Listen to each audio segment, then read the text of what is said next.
1917 में चंपारण में महात्मा गांधी ने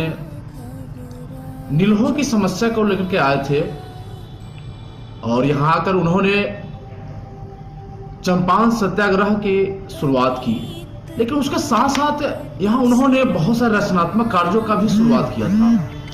जैसे साफ सफाई, बुनियादी स्कूल की स्थापना कर लोगों को जागृत करना और अंग्रेजों के प्रति हो रहे जुल्म के प्रति लोगों को जागरूक करना। और चंपारण एक ऐसी धरती है जहां पे महात्मा गांधी को अहिंसा की देवी का साक्षात्कार हुआ था। उन्होंने इसका वर्णन अपने आत्मकथा में भी किया है। आज हमारा चंपारण हिंसा की भूमि बनकर रह गई है, बहुत सारे ऐसी समस्याओं से घिर चुकी है जिसका समाधान गांधी जी द्वारा किए गैर रचनात्मक कार्यों में छुपा हुआ है। और आज हमें जरूरत है गांधी जी की रचनात्मक कार्यों को फिर से वापस लाने की, धरातल पर लागू करने की। चंपारण सत्याग्रह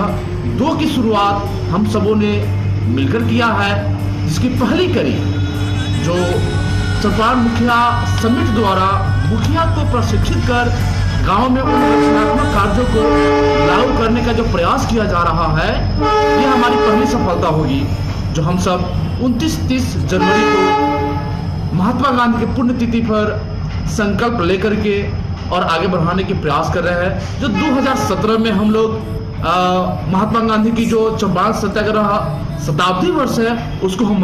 मनाएंगे और हर एक पंचायतों में, हर एक गाँव में जहाँ पे हम लोग ये लाइब्रेरी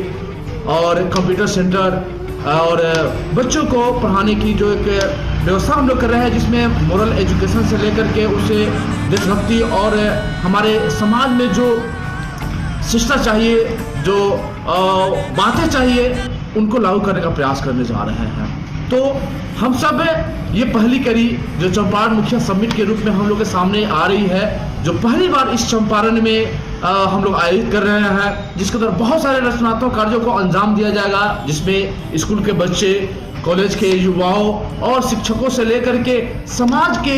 बुद्धिजीवी वर्ग से लेकर के समाज सेवियों को शामिल करने का हम लोग प्रयास कर रहे हैं। और इस अवसर पे बहुत सारे कार्यों का शुरुआत करने की हम लोग सबकी प्लानिंग है, जिससे हम सब 29 और 30 जनवरी गांधी जी की पुण्यतिथि पर शुरुआत करेंगे। मैं आप सबसे आग्रह करता हूं कि आप सब इस